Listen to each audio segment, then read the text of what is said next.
Hello, my name is Melinda Bush. I am a second grade teacher at North Jackson Elementary in Barron County. I currently teach sixth grade. This is ending year 16 of education for me. And out of those 16 years, I have always taught either second or third grade. So it seems to be my happy bubble. I'm a mother of two. I have a wonderful husband that supports me in all the journeys and craziness. I'm very blessed to be a daughter, a sister, an aunt, a great aunt, and very large family. And they are my reason. They are my why really in life. We're very close, and I'm very thankful and feel very blessed that the Lord has given me all that He has. When I decided to start my GREEC-ED journey, I really didn't know what I wanted to focus on at first, and I wasn't sure about my problem of practice. So, not only did I think about what my problem of practice would be, like a problem for my students, but I also thought of what is something I need to work on as an educator.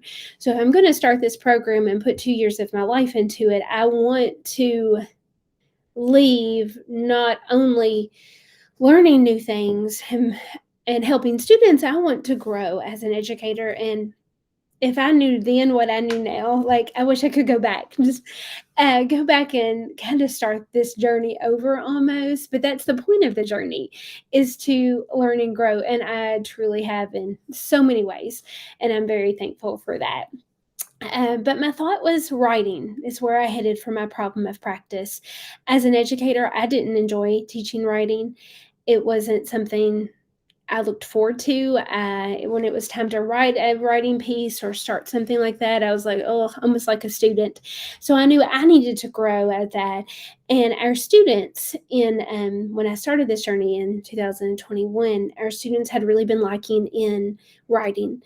We had come back to school after closing down in March of 2020, and school was very different then. We were serving lunch and breakfast in the classroom. We were making sure we were taking breaks where we could go outside and remove our masks. And students were behind. There were gaps from where we had closed down school. And our focus was reading and math. We integrated science and social studies as much as we could, and writing, but it was integrated as in we're going to do this together, a guided, scaffolded. And students just didn't get the opportunity to do as much writing. We didn't really work on writing pieces during that time frame. We were trying to get them not only on grade level, but close the gaps from the year before. So the following year, when things were starting to get a little bit more normal and we're coming out of that craziness, is when I started this journey, and I decided writing was definitely where I wanted to be as far as my problem of practice goes, because students did not enjoy writing. They could not write. Even if they were on grade level and excelling fine academically, their writing skills were nowhere near where they needed to be. So I could see that not only in just their effort, their demeanor, but in their work. The work itself proved that unless I did it guided with them, we could not. We definitely could not write a writing piece. We couldn't write a paragraph, and only a small percentage of us could form a good sentence. So they were great at verbalizing it to me, but getting it on the paper, we could not do that accurately with grade level. So that is why I decided to choose writing as my problem of practice. And that's kind of where I started from there. So my implementation, as far as my journey goes, when I started out with just basic research, just research. Okay, what can I find about writing strategies? And I started to expose my children to more writing, not only in reading and in math, but in all subject areas, trying to get them that exposure, trying to get them to enjoy writing again, trying to get me to enjoy teaching writing again.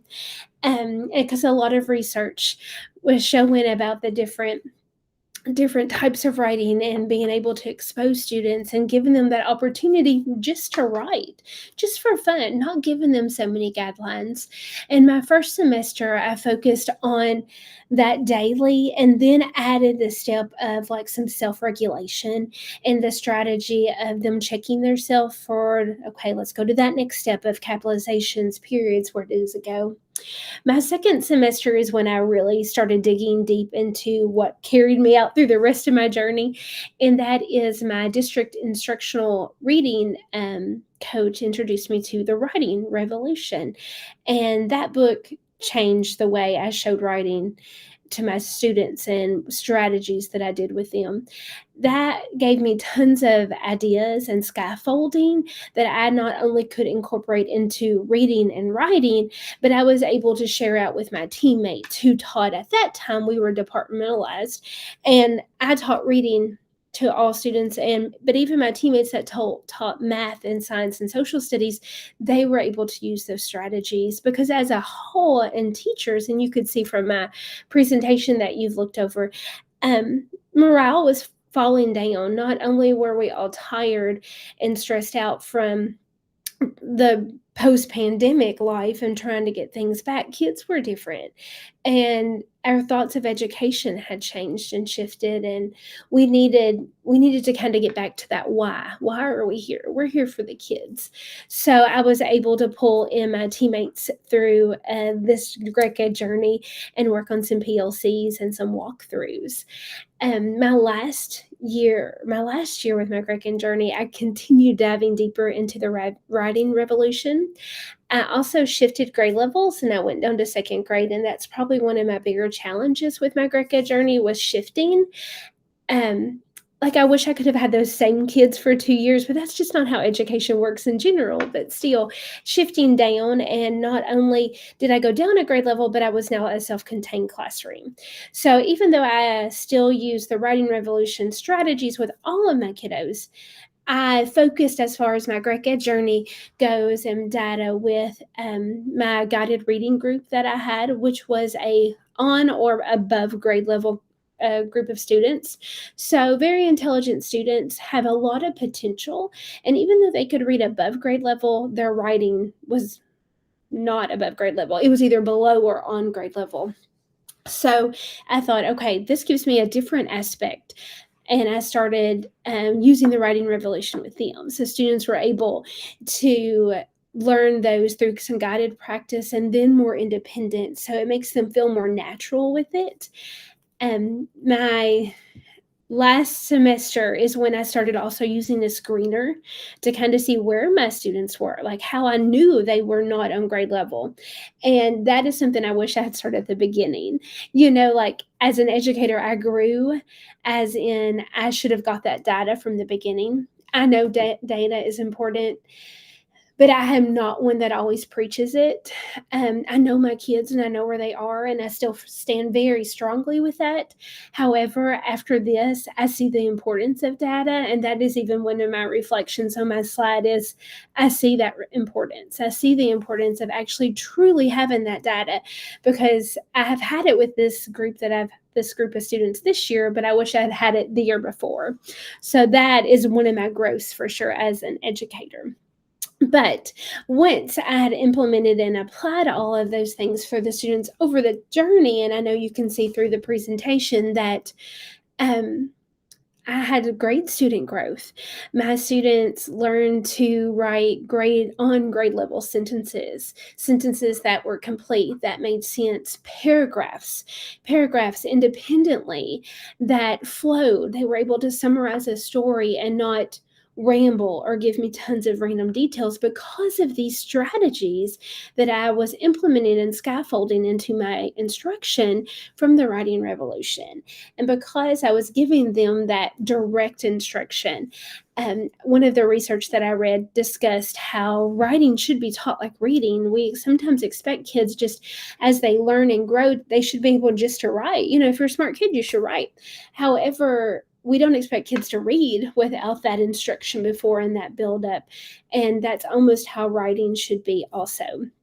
So from my slides, you can see that I did have growth. Students were able to, like I said, form those grade level sentences and paragraphs by using those strategies. You can see the graphs that when I started collecting my data, that my small group intervention and that group as a whole grew in writing, not only just the complete sentences and the on grade level, but they also were using capitalizations and periods, and we were working on our spelling.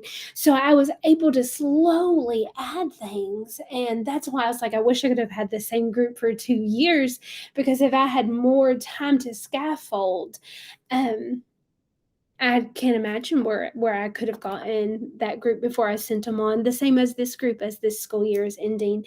But several other teachers in the building have started picking up these strategies and applying them. So hopefully this is something that these kiddos can keep taking with them and can see that growth. I've already mentioned several times how I've grown as an educator in this, and I'm very thankful for this journey. Like, I'm excited to end it naturally, but now that I have put this capstone presentation together, it's almost emotional, because even though I did everything little and I knew what I was doing, I didn't realize the overall impact that I was having, not just on my kids. I hope I did on my kids, and I feel like my proof is there, but on myself as an educator. It's been a wonderful journey, and not until now do I truly see how emotional and how much I have grown as a professional, and I'm very thankful for that. Thank you for your time, and I hope you have a great afternoon.